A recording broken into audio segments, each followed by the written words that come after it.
Salah satu santri Pondok Pesantren Al-Hanifiyah di Kediri, Jawa Timur menjadi korban penganiayaan oleh seniornya hingga meninggal dunia. Lalu bagaimana aksi kekerasan itu bisa terjadi di lingkungan pondok pesantren yang ternyata juga tidak memiliki izin? Selengkapnya dalam diskusi. Tahu-tahunya kayak gini, Pak. Gimana, Pak? Gimana, Pak? Tenang. Gimana, Pak?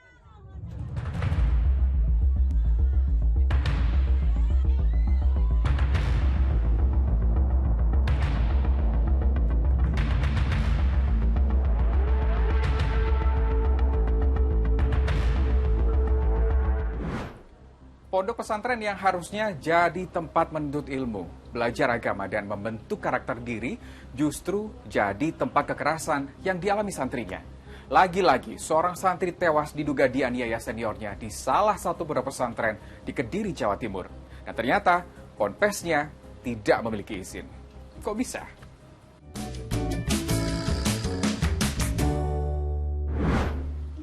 Jadi, dugaan kekerasan itu pertama kali terungkap saat keluarga membuka kain kafan jenazah. Pondok tahu-tahunya kayak gini, Pak. Gimana, Pak?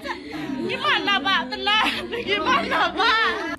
Keluarga tidak terima saat membuka kain kafan jenazah putranya yang masih berusia 14 tahun penuh luka penganiayaan.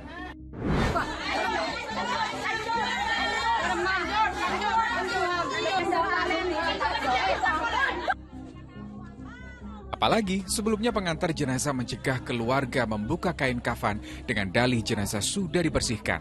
Namun karena ada ceceran darah dari keranda, keluarga bersikukuh membuka dan melihat kondisi tubuh korban. Yang membuat heran, pihak pondok mengaku tidak tahu menahu jika kondisi santrinya seperti itu.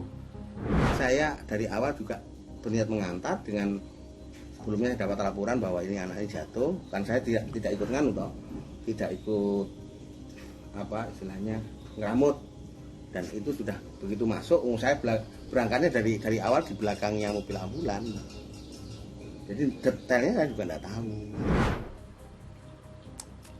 Setelah diusut, ternyata korban diduga dianiaya 4 seniornya, salah satunya sepupu korban sendiri.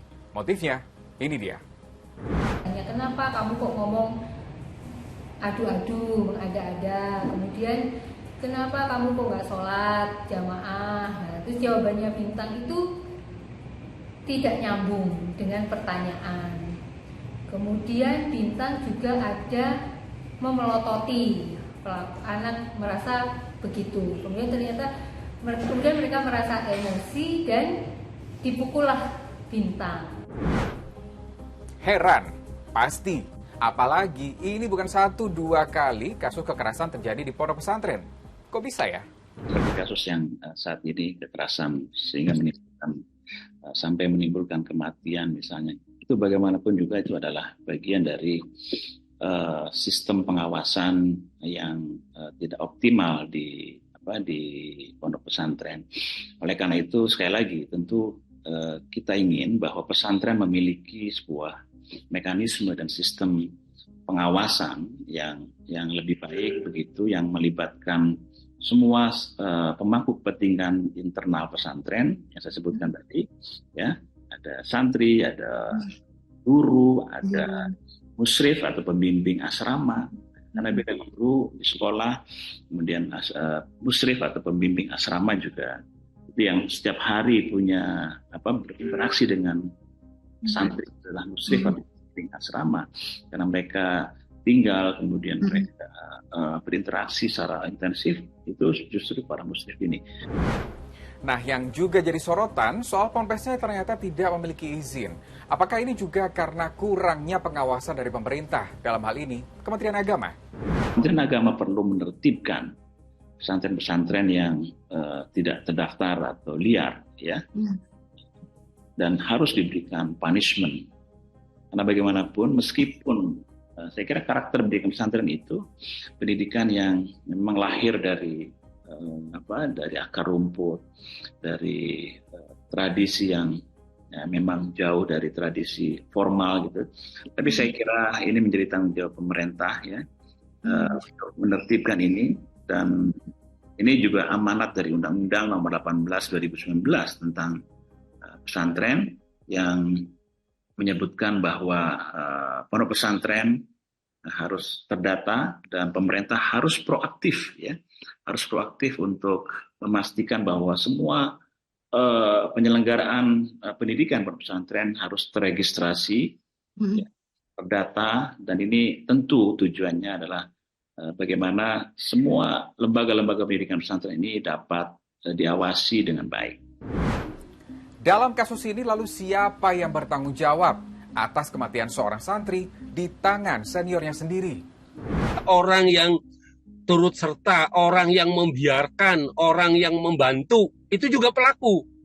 Itu hanya gradasi hukumannya yang membedakan nantinya. Kalau dia pelaku utama, pelaku yang melakukan dan yang yang menyertai, nah itu pasti hukum berat gitu. Tetapi kalau yang ikut serta kemudian dia turut membantu melakukan, membantu itu dengan cara itu tadi, salah satunya adalah memberi kesempatan atau dia tidak melaksanakan tugasnya dengan benar gitu. Lemahnya pengawasan jadi salah satu faktor kekerasan terjadi di lingkungan pondok pesantren. Pelaku dan korban sama-sama santri. Pemerintah dituntut segera menerbitkan regulasi pencegahan kekerasan di lingkungan pesantren dan aktif mengawasi proses pengelolaan pondok pesantren di Indonesia. Jangan sampai pembelajaran seorang santri jadi sia-sia. Terima kasih sudah diskusi.